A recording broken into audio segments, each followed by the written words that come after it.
guru SD 132402 yang kebetulan sekarang sedang menjalankan pendidikan guru penggerak, yaitu modul budaya positif. Nah, di budaya positif inilah yang sekarang sedang digalakkan pemerintah kita agar guru-guru kita bisa mengaplikasikannya di dalam kelas. Saya harap hal ini apa yang menjadi penjelasan dari Bu Winda tentang kita bisa bilang aksi nyatanya ya Bu ya, ini nanti bisa jadi ilmu sama kita ya, tambahan ilmu sama kita, dan juga bisa kita terapkan di lingkungan sekolah. Demikian dari saya. Terima kasih atas kehadirannya. Semoga saja apa yang akan nanti Ibu Winda sampaikan bermanfaat untuk kita semua dan untuk siswa kita. Dan ini wabillahi taufiq wal hidayah. Assalamualaikum warahmatullahi wabarakatuh. Waalaikumsalam warahmatullahi wabarakatuh. Baik, terima kasih kepada Ibu Kepala Sekolah. Selanjutnya untuk menghemat waktu, mari kita mulai seminar mengenai budaya positif di sekolah. Seperti kita ketahui, ada beberapa konsep dari budaya positif yang belum dipahami oleh warga sekolah, sehingga budaya positif tersebut belum terlaksana secara maksimal di sekolah. Warga sekolah, terutama guru senior, belum sepenuhnya memahami budaya positif seperti disiplin budaya positif, motivasi, keyakinan kelas, posisi dasar manusia, serta segitiga restitusi. Hingga saya berharap konsep budaya positif ini dapat dipahami oleh semua warga sekolah, hingga budaya positif tersebut dapat diterapkan di lingkungan sekolah masing-masing secara maksimal. Baik, di tengah-tengah kita sekarang sudah hadir Ibu narasumber, yaitu Ibu Winda Aulia. Langsung saja saya lempar ke pemaparan materi beliau, yaitu untuk membahas budaya positif di sekolah. Kepada Ibu Winda Aulia, waktu dan tempat kami persilakan.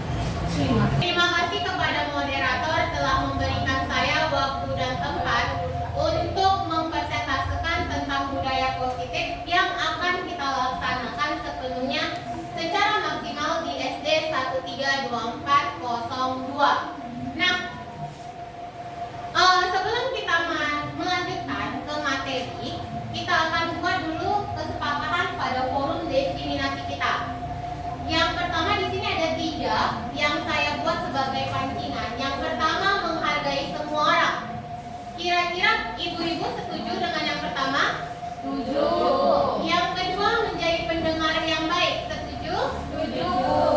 Yang ketiga, menjaga kebersihan ruangan. Setuju? Setuju. Kira-kira ada tambahan lainnya?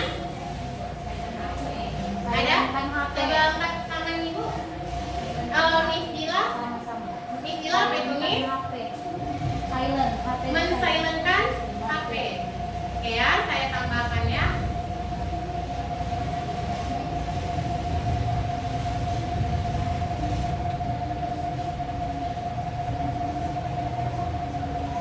Selain itu ada lagi? Cukup sampai di situ? Oke, kita akan masuk ke materi selanjutnya. Materi utama kita, budaya positif. Nah, budaya positif itu ada 6. Yang pertama, disiplin positif dan nilai-nilai kebajikan universal. Yang kedua, teori motivasi perilaku manusia. Nah, di teori motivasi ini kita akan belajar mengenai penghargaan dan hukuman yang diberikan guru. Apakah baik untuk murid ke depannya atau tidak. Kemudian ada keyakinan kelas. Keyakinan kelas di sini alhamdulillah dari kelas 1 sampai kelas 6 kita sudah membuat sesuai dengan anjuran kepala sekolah kita.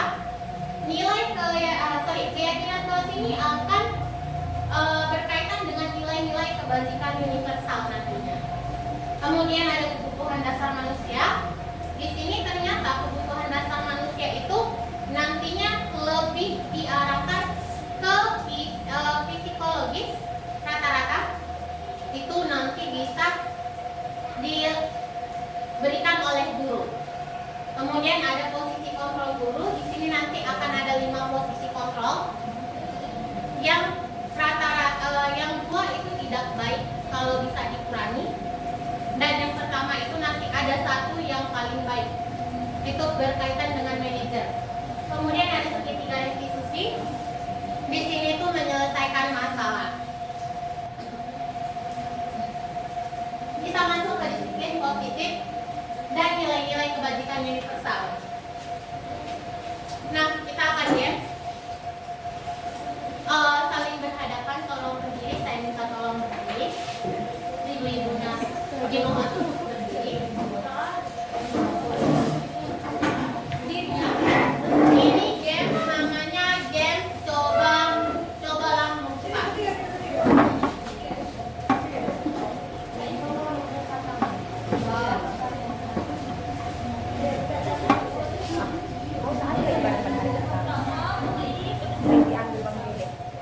Nah, kalau Bu Rita nggak ada lawannya sama saya, ke depan Bu. Nah, ini saya bagikan salah satu orang bintang, satu aja. Hanya satu orang. Mana? Berdiri. Sudah duduk.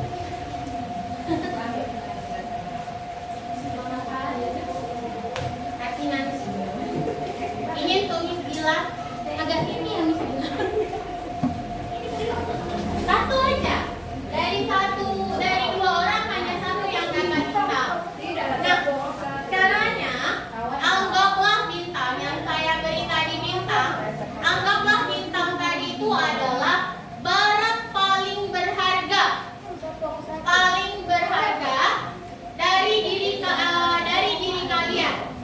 Misalkan itu adalah berlian atau emas boleh, atau pasangan yang baru menikah atau yang punya pacar, atau itu pacarnya atau suaminya.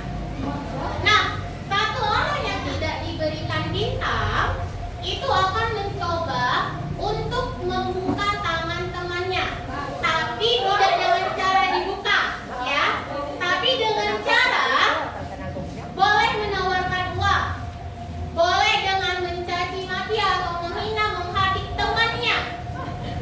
Nah, boleh memuji-muji, boleh membujuk. Oke? Boleh dipujuk-pujuk. Oke, sekarang coba yang dapat bintang digenggam bintangnya sekuat dan sekencang-kencangnya. Iya. Nah, Bu Ivo nanti coba gombal Bu Nia sama Bu Rizka supaya bisa itu mendapatkan jasa digombal. Aduh, udah ada abang-abangnya di sini. Oke, kita coba. Yang dapat bintang menggenggam, yang tidak dapat bintang silahkan menggombal atau mungkin memberikan uang sama kawan untuk mendapatkan.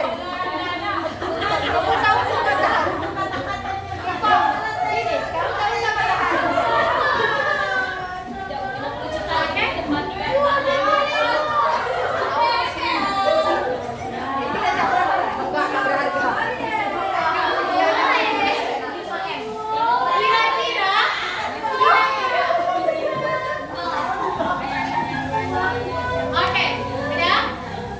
Oke, sekarang kita duduk, kita jawab pertanyaan semacam ini. Udah Bu, silakan. Iya. Cuma satu waktunya. Kalau lama-lama nanti nggak selesai-selesai. Boleh sebungkus OTW ya Bu. Dah? Nah, dari pertanyaan tadi. Tadi itu yang menggenggam bintang kita anggap si A. Yang tadi mencoba untuk merampas bintang kita anggap si B. Oke? Nah, apakah A membuka kepalan tangan tadi? Yang tadi memegang bintang, apakah tadi membuka tangannya? Tidak. Padahal udah dipujuk. Iya. Udah ada tadi yang menawarkan duit. Awak makan. Cuman kata Miss Dila kurang, dia maunya 5M.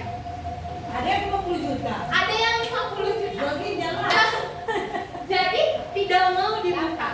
Ya, yang B berhasil nggak tadi membuka tangan si A? Setengah. Setengah. Mana ada? Ada. Setengah tidak. Tak ada. Tidak sama sekali membukanya. Kira-kira saya bertanya dulu yang sebagai A atau yang memegang bintang tadi. Kira-kira kenapa kalian tidak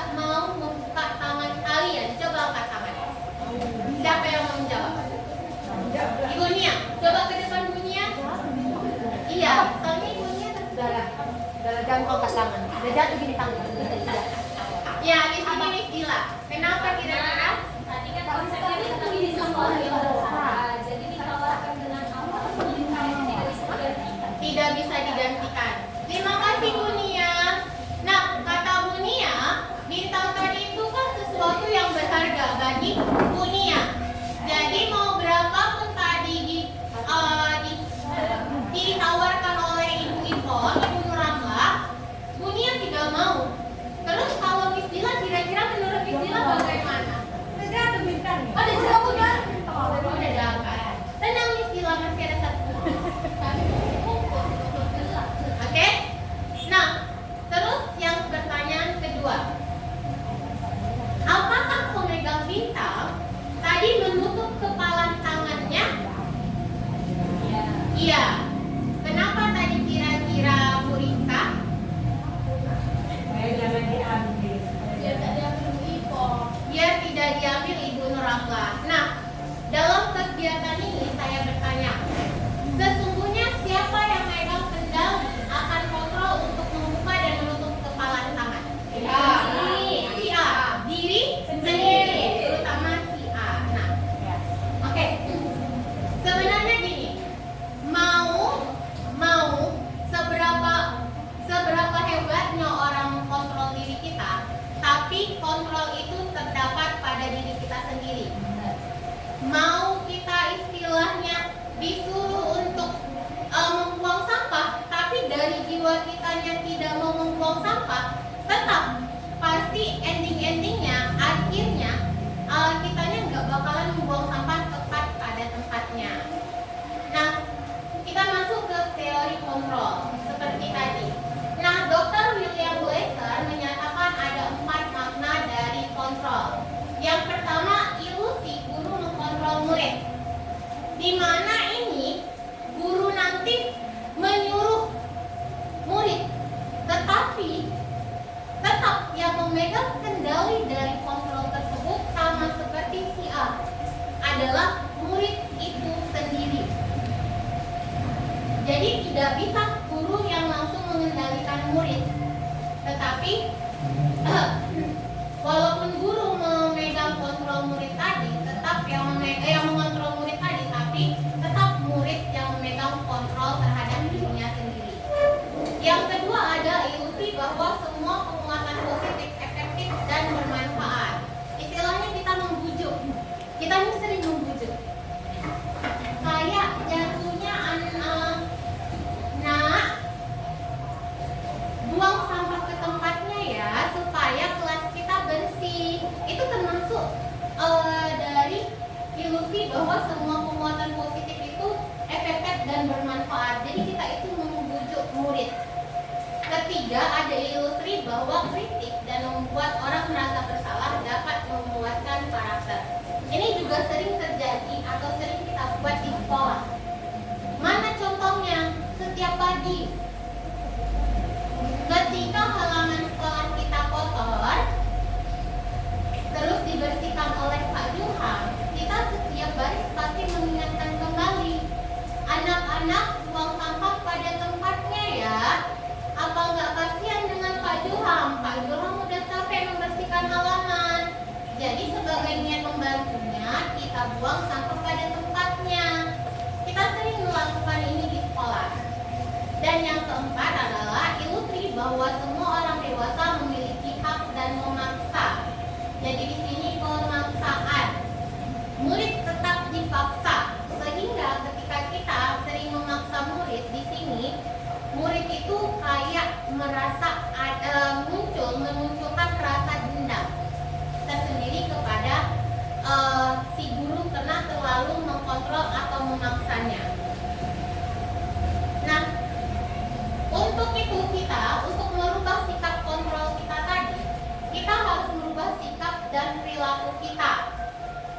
Yang awalnya secara realistis kebutuhan kita sama, jadi kebutuhan saya, kebutuhan Bu Rizka, kebutuhan Miss Dila, kebutuhan Bu Hikmah, kebutuhan Bu Fitra, itu dianggap sama awalnya.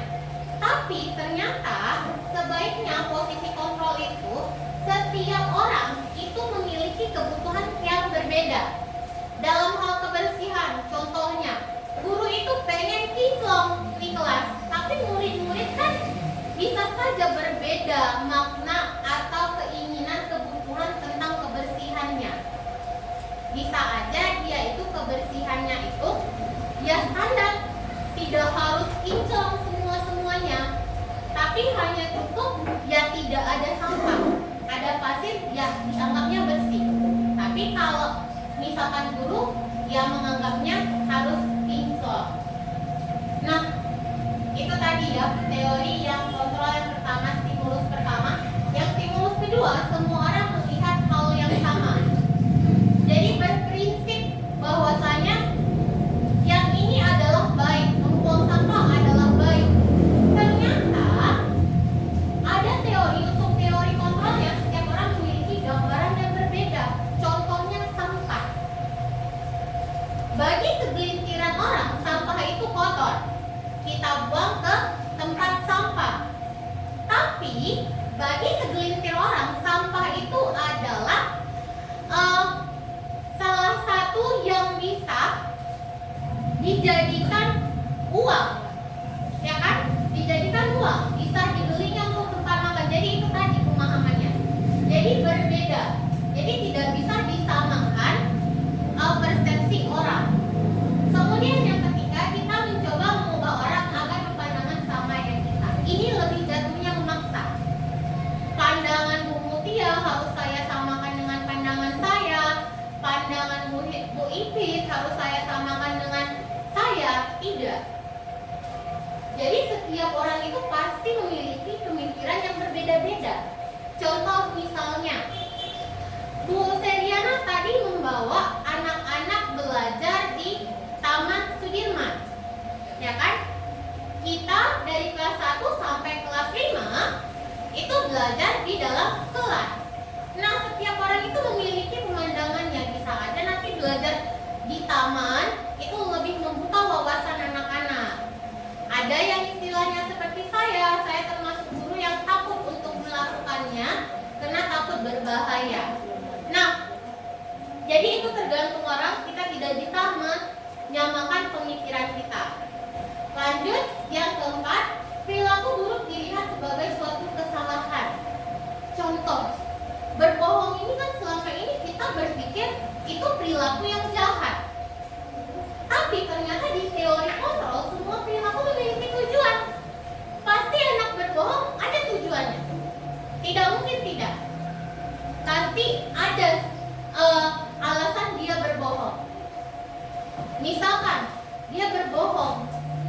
Misalkan kita lagi upacara bendera hari Senin. Dia tidak makan. Ketika ditanya sama guru yang jadi pembina, dia berbohong. Ibu, saya sudah makan. Siapa yang sudah makan? Ditanya pembina. Dia angkat tangan. Berbohong. Adakah tujuan dia untuk berbohong? Pasti ada. Misalkan dia takut dimarahi guru, atau dia pengen ikutan upacara karena dia memiliki sikap cinta tanah air. Kita lanjut. Stimulus respon, orang lain bisa mengontrol saya. Jadi contohnya gini, ada orang yang bisa istilahnya kayak kita sewaktu kita menjadi seorang anak murid SD, kita itu masih di bawah kontrol oleh guru kita. Namun ternyata di teori kontrol yang hanya bisa mengontrol diri kita sama seperti James yang tadi, yakni diri kita sendiri yang bisa mengontrol kita. Walaupun guru memaksa kita, tetapi kita yang mau atau kita tidak mau. Jadi jatuhnya kepada diri kita sendiri. Kemudian kita masuk pemaksaan pada saat bujukan yang gagal. Jadi dipaksa. Kalau misalkan tidak dipaksa, dibujuk. Menjadi kolaborasi dan konsisten menciptakan pilihan-pilihan baru. Jadi ada perubahan. Kita ajak mereka berkolaborasi untuk memecahkan suatu masalah. Lanjut, yang terakhir ada modal berpikir menang atau kalah, modal berpikir menang-menang. Jadi, ketika ada debat, suatu debat, Kalau misalkan dia menang, dia menganggap dirinya menang. Yang kalah, kalah. Ternyata setiap orang itu bisa dibuat menjadi posisi menang-menang. Jadi tidak harus ada yang menang, ada yang kalah. Tetapi bisa kita seimbangkan menjadi menang dan menang. Nah, apa itu disiplin? Mari kita tanyakan ke diri kita sendiri, mengapa kita melakukan segala sesuatu? Apakah kita melakukan sesuatu karena adanya dorongan orang lain? Coba, Bu Ipit, saya minta pendapat dari Bu Ipit. Kira-kira pertanyaannya, apa yang mengapa kita melakukan sesuatu? Contoh nih, Bu Ipit datang pagi tepat waktu. Apa alasannya? Kalau menurut saya ya, Bu, Iya. kan ini lebih ke disiplin diri kan. Iya. Disiplin diri itu karena memotivasi diri sendiri agar bisa lebih baik. Namanya kita kan jadi guru ya. Iya. Kan? Harus memberikan contoh yang terbaik untuk anak-anaknya juga. Jadi jangan mau kita minta anak yang terbaik, kita tidak memberikan contoh, tidak memperlakukan. Oke. Terima kasih Bu Ipit, ternyata luar biasa jawabannya. Karena rasa tanggung jawab dan kita itu tidak mungkin mengajak anak itu untuk melakukan hal yang baik, namun ternyata kitanya tidak melakukan hal tersebut.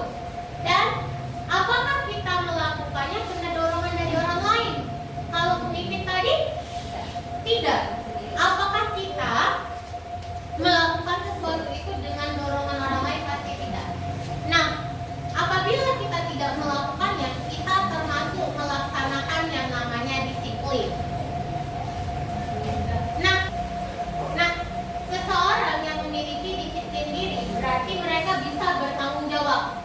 Seperti Bu Ipit tadi, dia itu datang tepat waktu ke sekolah karena bertanggung jawab dengan pekerjaannya, bertanggung jawab dengan murid-muridnya terhadap apa yang dilakukan, karena mereka mendasarkan tindakan mereka pada nilai-nilai kebajikan universal. Nah, apa saja nilai-nilai kebajikan universal? Sebenarnya banyak nilai-nilai kebajikan itu. Cuman yang saya fokuskan di sini adalah nilai-nilai kebajikan sesuai dengan profil pelajar Pancasila. Di mana ini lagi dikebut-kebutkan atau dikembangkan dan yang pengen direalisasikan oleh Kementerian Pendidikan. Yang pertama, beriman dan bertakwa kepada Tuhan Yang Maha Esa dan berakhlak mulia. Yang kedua, berkebinekaan global. Yang ketiga, gotong royong. Keempat, mandiri. Kelima, kreatif. Dan yang terakhir itu bernalar kritis. Sebenarnya masih banyak lagi. Contohnya tentang tanggung jawab, ketaatan, kepatuhan, dan menghargai orang lain. Kita lanjut. Ini masalah teori motivasi perilaku manusia. Nah, di sini kita akan belajar mengenai motivasi, penghargaan, dan hukuman yang sering kita lakukan di lingkungan sekolah. Nah, dari dosen menyatakan ada 3 motivasi perilaku manusia. Yang pertama, untuk menghindari ketidaknyamanan atau hukuman. Contoh, tadi anak-anak datang tepat waktu karena mereka takut kena marah guru, kemudian takut istilahnya dihukum oleh guru. Kalau yang kedua, untuk mendapatkan imbalan atau penghargaan dari orang lain. Jadi kita iming-imingkan nih, gurunya sering mengiming-imingkan, termasuk saya, ya kan? Jadi kalau kalian datang tepat waktu, nanti ibu kasih bintang. Kalau kalian datang tepat waktu selama 1 bulan, nanti ada coklat dari ibu. Ini yang paling sering kita lakukan di sekolah, dari kelas 1 sampai kelas-kelas yang lainnya. Dan yang terakhir itu untuk menjadi orang yang mereka inginkan. Nah, ini yang dimaksud dari disiplin tadi. Dia itu datang tepat waktu ke sekolah karena motivasi dari dirinya tadi. Nah, ini ada hukuman dan konsekuensi. Apa perbedaan dari konsekuensi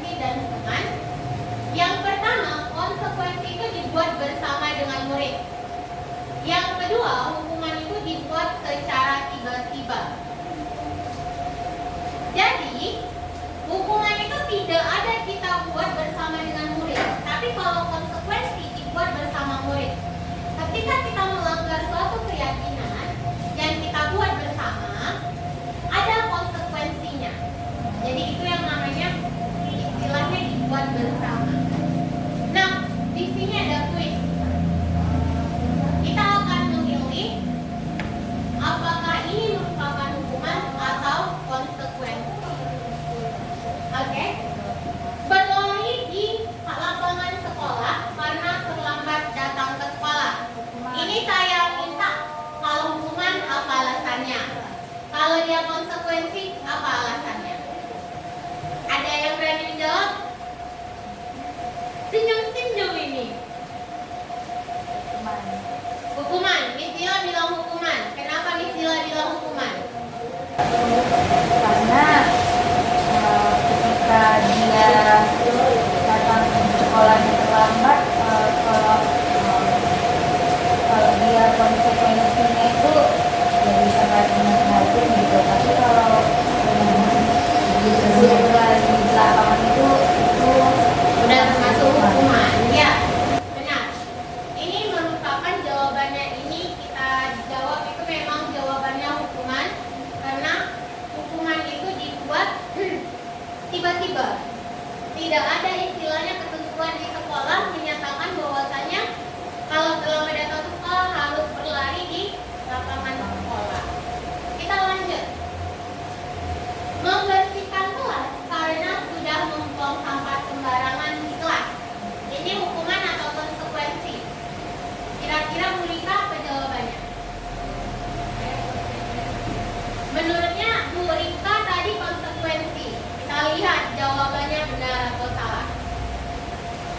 Yap, jawabannya adalah konsekuensi. Kita lanjut. Dihukum oleh penghargaan. Ini nih yang paling sering. Bu Ana, Bu Aulia, Bu Hikmah, dan saya. Ini paling sering menghukum murid dengan penghargaan. Ya, karena kami termasuk sering memberikan reward. Ternyata salah. Saya barusan tahu ini ternyata salah. Kenapa bisa dikatakan penghargaan itu menghukum murid? Ternyata Alfikon ini menyatakan bahwa dari hasil pengamatannya selama ini,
ketika melakukan sesuatu mereka itu akan secara tidak langsung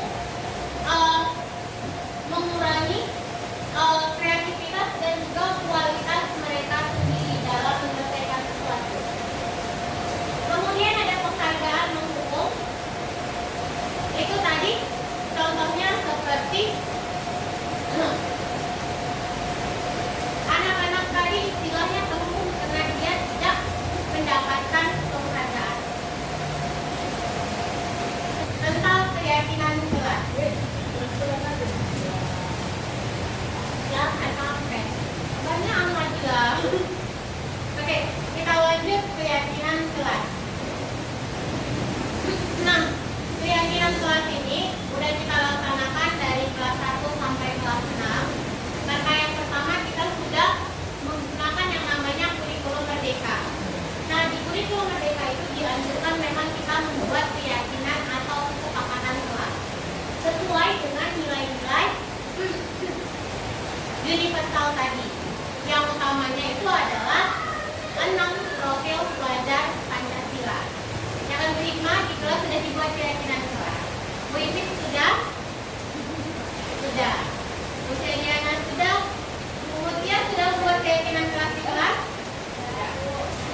Nah, apa prinsip keyakinan kelas itu merupakan prinsip atau nilai yang dibuat dan disepakati bersama oleh guru dan murid untuk memandu perilaku dan interaksi di dalam kelas. Nah, pembentukan keyakinan kelas itu yang pertama bersifat abstrak sehingga dia itu lebih rinci dan konkret. Yang kedua, keyakinan kelas berupa pernyataan-pernyataan universal. Ketiga, pernyataan keyakinan kelas senantiasa dibuat dalam bentuk yang positif. Tidak diperbolehkan untuk menggunakan kata tidak, jangan.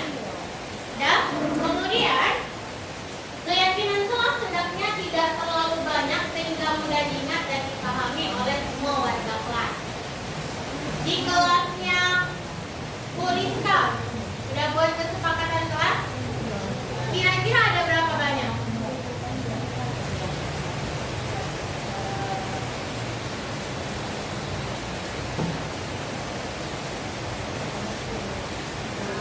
Tuh, 10. Kalau 10 kebanyakan Bu. Ada 6. Kalau di kelas Bu Hikmah ada berapa banyak kesepakatan kelasnya? 7 Bu. Ada 7. Nah, jadi tidak terlalu banyak keyakinan kelas itu sehingga tadi katanya mudah diingat. Dan keyakinan kelas sebaiknya sesuatu yang dapat diterapkan di lingkungan. Jangan pula tak bisa kita terapkan di sekolah, kita terapkan pula di luar. Itu udah salah. Kita lanjut.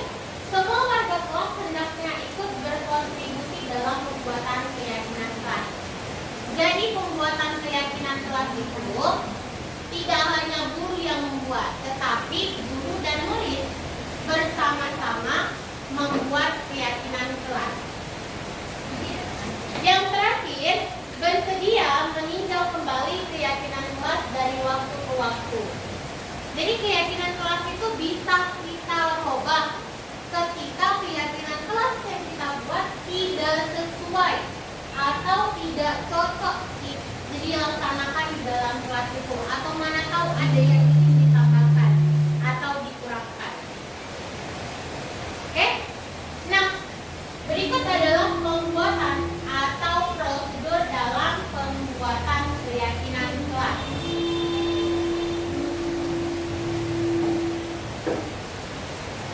Yang pertama, mempersilahkan warga sekolah atau murid-murid di kelas untuk memberikan pendapat tentang peraturan yang perlu disepakati di dalam kelas.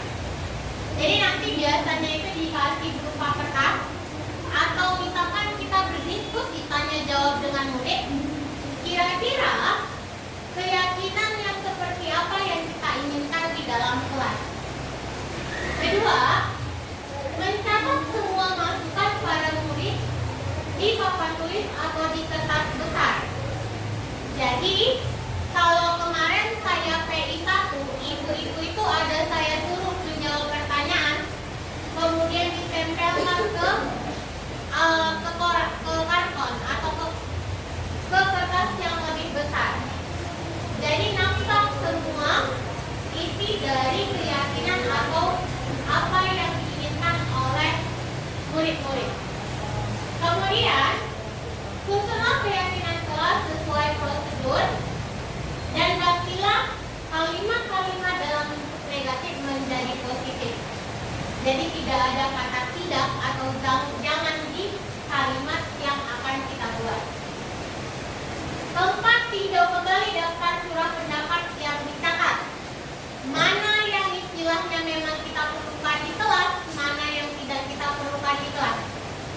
yang kita perlukan kita ambil.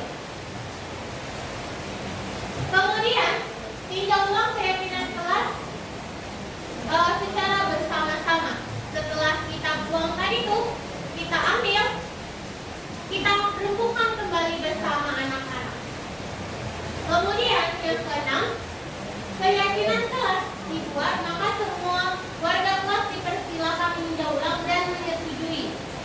Seperti di awal tadi, saya bertanya apakah keyakinan kelas yang kita buat kita setujui atau tidak kita setujui. Yang ketujuh, keyakinan kelas selanjutnya bisa dilengketkan di dinding.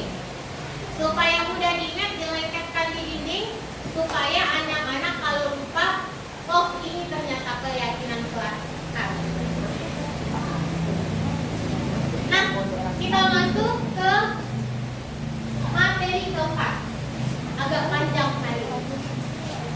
Kebutuhan dasar manusia.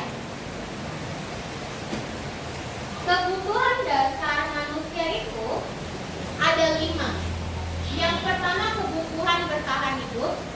Kedua ada kasih sayang dan rasa diterima. Ketiga kemuasaan. Keempat kebebasan. Kelima kesenangan. Nah, rekan-rekan sekalian, ternyata ketika kita melakukan sesuatu, kita pasti ingin memenuhi dari kelima kebutuhan dasar kita itu. Contoh simpel. Kita ke sekolah, kita mengajar. Pasti ada kebutuhan yang ingin kita penuhi. Apa salah satu kebutuhan yang ingin kita penuhi? Yang pertama, kebutuhan bertahan hidup. Kita ke sekolah karena kita kerja. Kita kerja, kita digaji. Betulkah kebutuhan bertahan hidup? Gaji kita itu untuk makan kita, ya kan? Kemudian kita ke sekolah, ya. Kita pengen diterima oleh orang-orang yang berada di sekitar kita. Kebutuhan apa itu? Kebutuhan kasih sayang dan rasa diterima. Ketika kita datang ke sekolah, kita pengen mengontrol atau menguasai murid kita.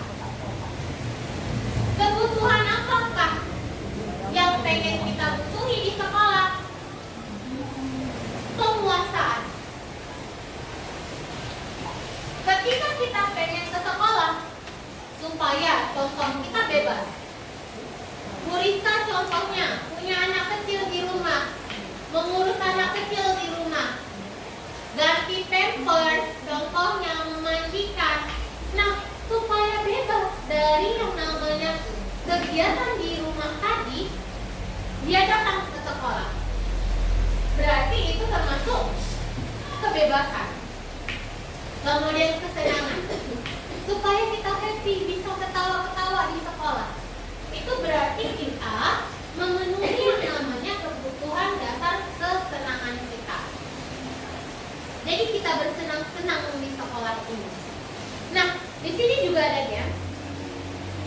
Kita coba menjawab. Bu Rika bisa membacanya. Simon, seorang anak TKB, lalu berlari keluar kelas menuju jalan raya di depan sekolahnya yang ramai dengan kendaraan. Tingkahnya membuat guru Bu Arni bingung dan seringkali lari melihatnya. Apabila Bimo menjawab, aku senang main kejar-kejaran dengan ibu guru, seru. Maka kebutuhan yang sedang dipenuhi Bimo adalah kesenangan. Coba, Bu Ipom tadi jawab apa? Kesenangan.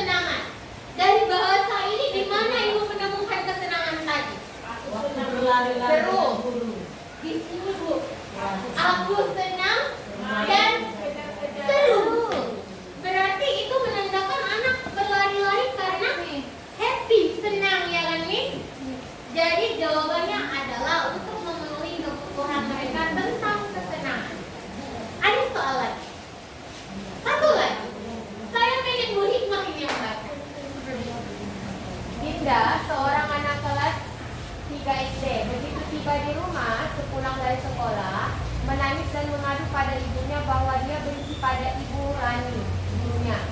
Menurut Anda, kebutuhan apa yang berusaha dipenuhi oleh Dinda? Jika jawabannya aku sebel, gambarku tidak rapi, malah ibu guru nunjukin ke teman-temanku di depan kelas.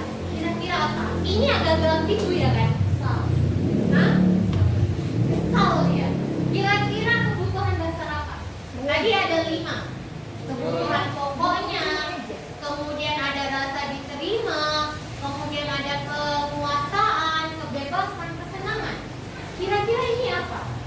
Ini emang agak-agak ambigu. Rasa tidak diterima. Rasa?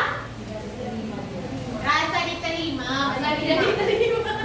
diterima. Jadi dia pengen itu rasa diterima. Kita lihat. Ternyata jawabannya penguasaan.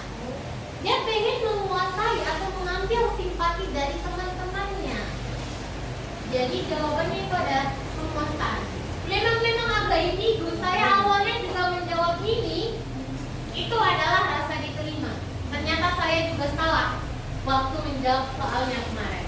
Ada satu lagi. Ini siapa kira-kira yang mau membaca?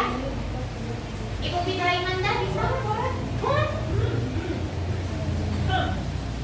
Tahun ini Dimas Kena berusia 17 tahun. Dia senang sekali ketika ayahnya mulai mengajarkan cara menyetir mobil. Setiap akhir pekan dia berlatih menyetir. Dia terlihat senang sekali berlatih sampai akhirnya dia bisa menyetir mobil dengan baik dan lancar. Ketika ibunya bertanya pada Dimas, apa yang membuat dia ingin bisa menyetir mobil? Ketika Dimas menjawab, biar bisa jalan-jalan naik mobil sama teman-temanku. Kebutuhan apa yang ingin dia penuhi? Kebutuhan apa yang ingin diambil oleh si Dimas ini? Kebebasan atau kesenangan? Kebebasan atau kesenangan? Ini antara dua nih. Antara senang dan bebas ini. Iya, antara senang dan bebas. Bebas di sini kan dia senang. Ada bebas, bisa senang ya kan? Nah, jawabannya adalah cinta dan kasih sayang. Salah ternyata. Mana letak cinta dan Di mana letak cintanya? Dia pengen menarik perhatian kawan-kawannya tadi. Kan pengen dia bisa jalan-jalan naik mobil sama teman-temannya. Jadi iya, kalau nggak ada mobil nggak jalan-jalan, kawannya nggak bakalan mau main-main sama dia. Ya kan? Iya, adanya sayang, tapi masalahnya si Dimas. Ya kan? 17 tahun. Iya. Nanti kalau ada pun kawan kita yang naik mobil, saya pengen dekat-dekat sama dia. Biar bisa jalan-jalan naik mobil. Nggak berat kok, Bu. Cuma naik 8 kilo kok dalam mobil. Oke, ini sekarang masalah posisi kontrol kita di sekolah. Guru itu memiliki 5 posisi kontrol. Tadi di awal saya bilang 2 diantaranya itu adalah posisi kontrol yang tidak baik. 2 diantaranya masih termasuk sedang. Dan 1 diantaranya adalah posisi kontrol yang paling baik. Nah, posisi kontrol tadi itu ada penghukum, pembuat merasa bersalah, teman, pemantau, dan manajer. Saya mau nanya nih sama kawan-kawan dan rekan-rekan sekalian. Menurut Bapak Ibu guru, dari kelima posisi kontrol ini tadi, ya kan? Mana yang merupakan posisi kontrol yang kalau bisa tidak kita lakukan sama sekali di sekolah? Penghukum. Selain itu, Membuat merasa bersalah. yes, membuat merasa bersalah. Kalau bisa ini kita kurangi. Dan yang ini masih termasuk sedang. Itu menurut saya, bukan menurut para ahli. Ya. Dan yang terakhir menurut para ahli sampai saat ini yang terbaik itu adalah manajer. Kita bahas yang pertama, penghukum. Ya. Memang di sekolah kita itu sedikit ya, udah mulai berkurang penghukum.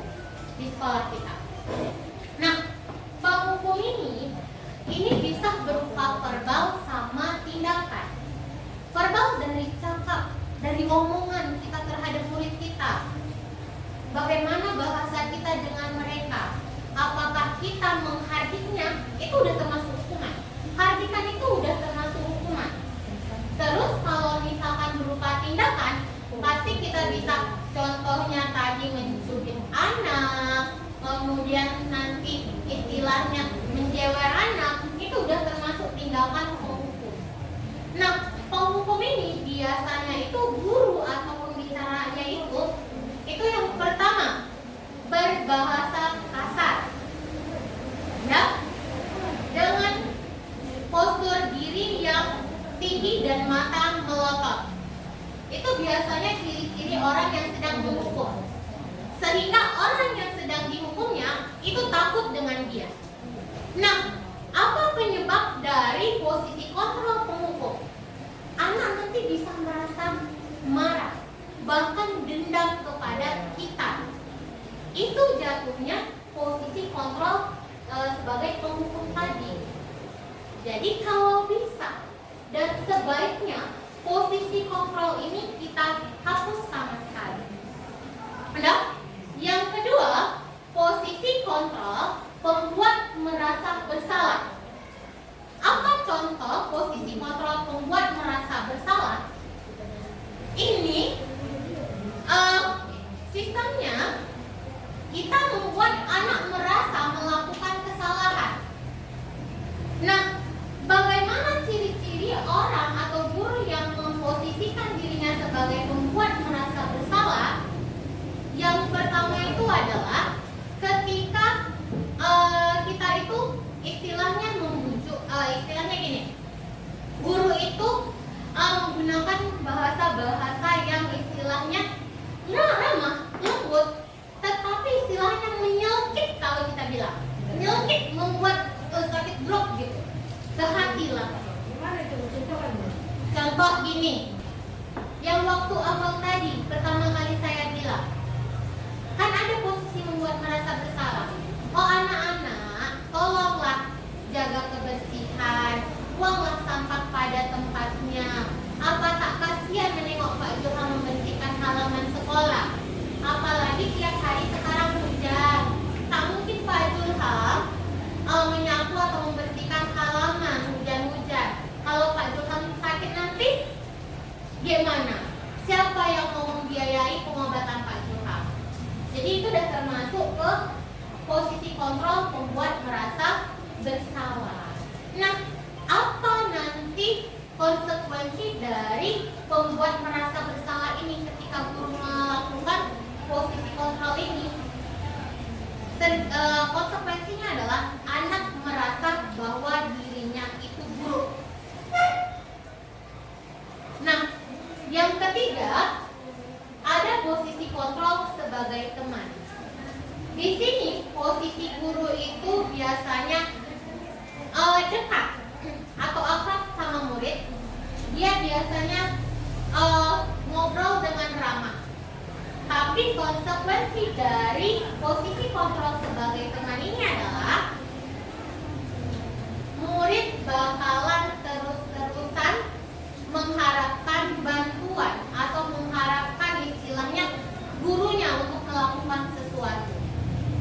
Posisi kontrol sebagai pemantau ini hanya memantau saja, berkaitan dengan keyakinan-keyakinan yang sudah dibuatnya bersama muridnya. Dan yang terakhir, posisi kontrol sebagai manajer. Nah, posisi kontrol sebagai manajer ini nantinya berkaitan dengan segitiga restitusi. Nah, posisi manajer di sini, murid dan guru sama-sama mencari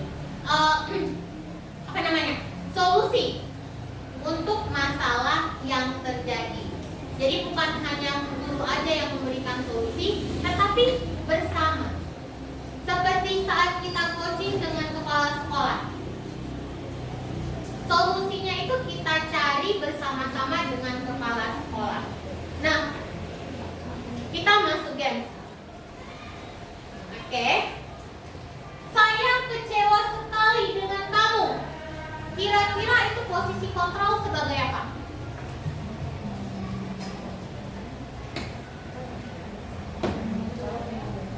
Nomor 2 kan, apa nomor 2 tadi?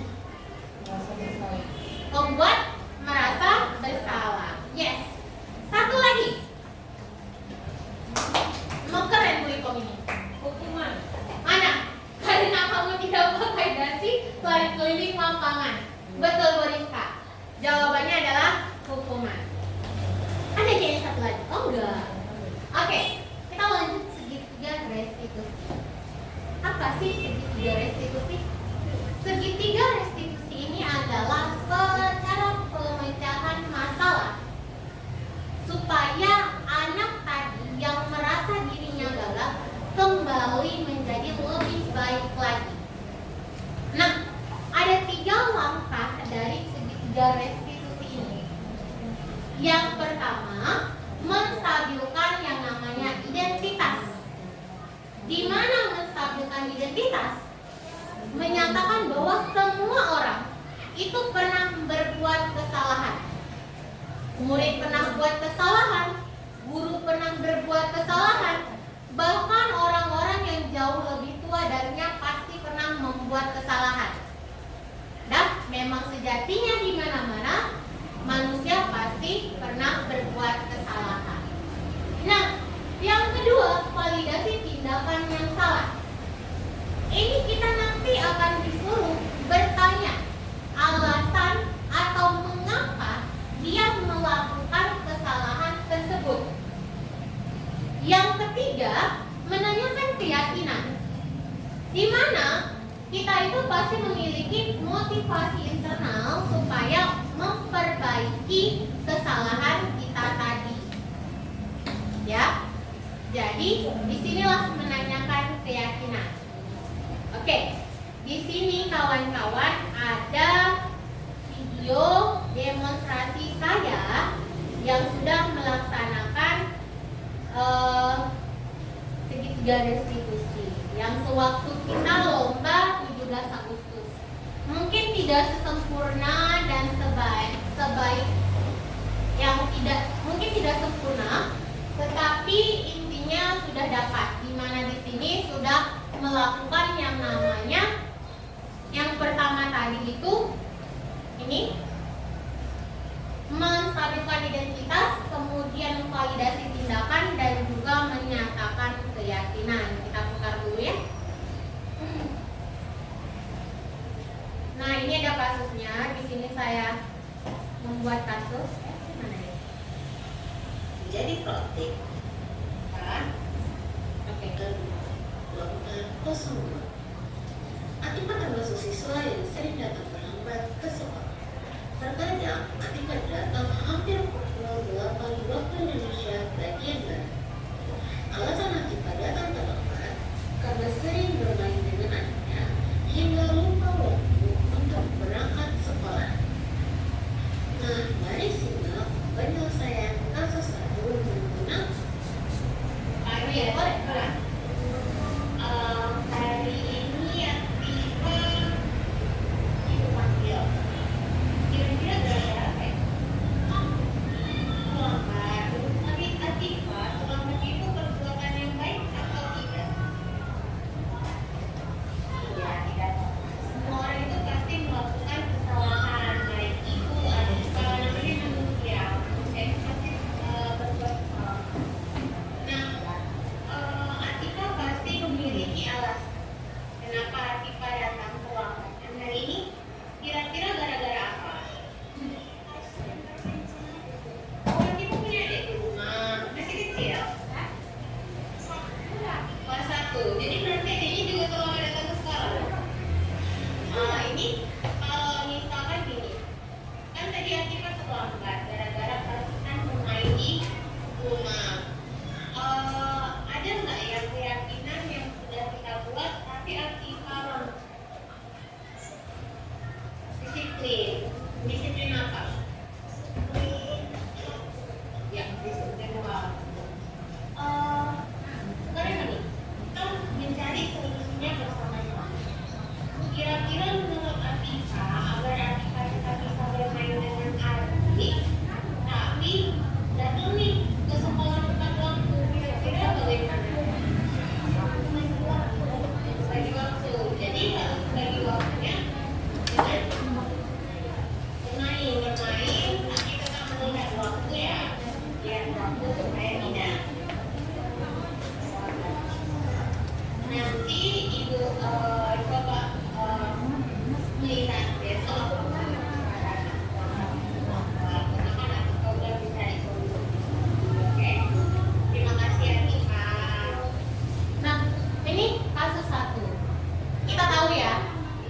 tahu, siapa yang udah pernah guru memegang Atifa juga tahu bahwasanya Atifa ini termasuk murid yang paling sering datang terlambat.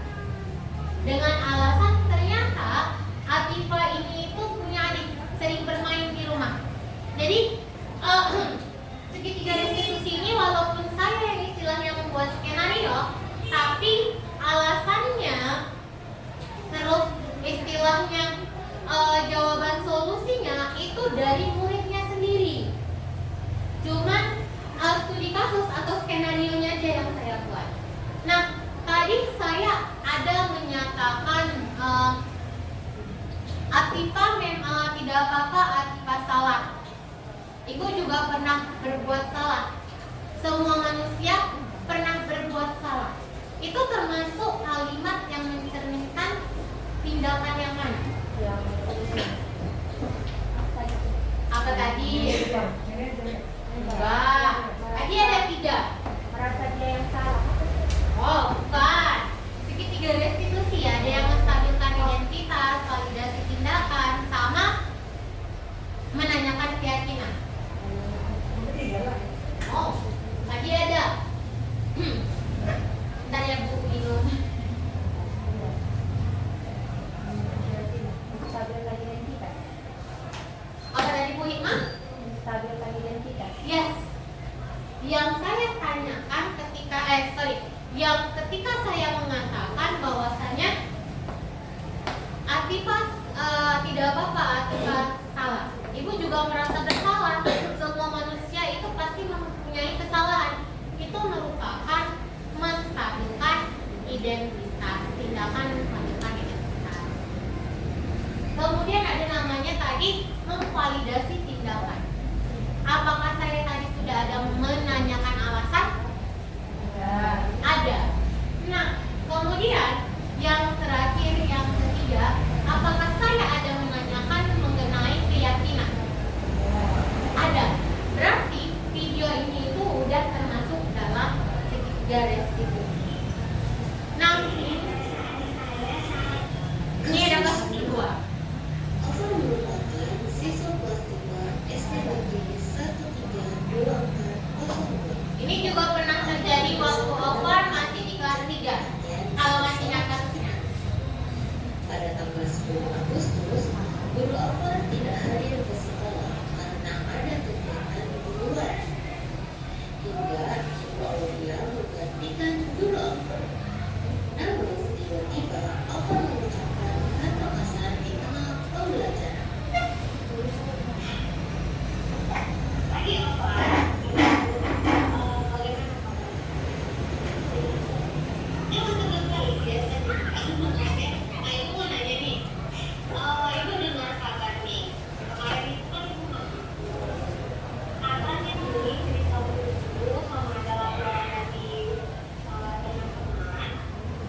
Saya tertekan ya Alfarnya di sini ya.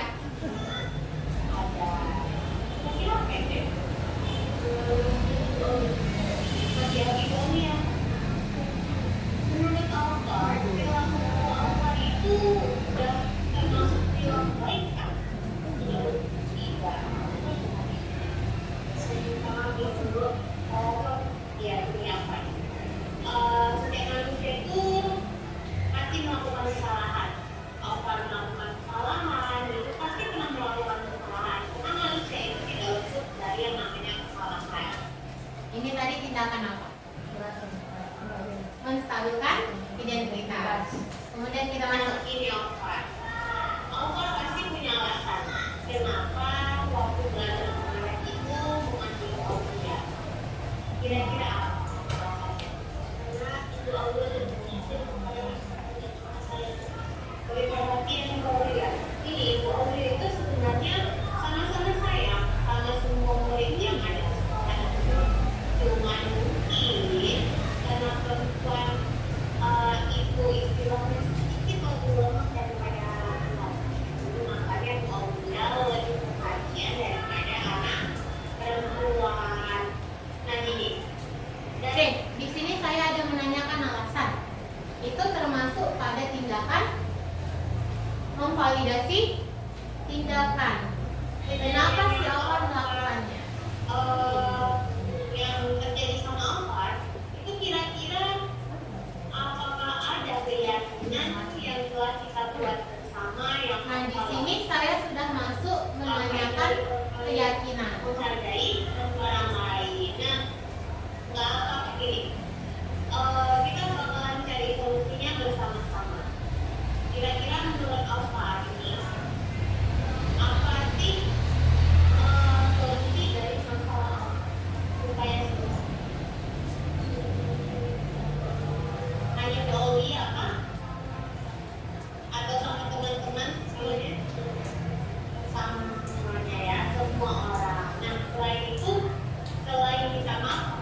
meminta maaf sama Ibu Aulia dan tidak mengulangi perbuatan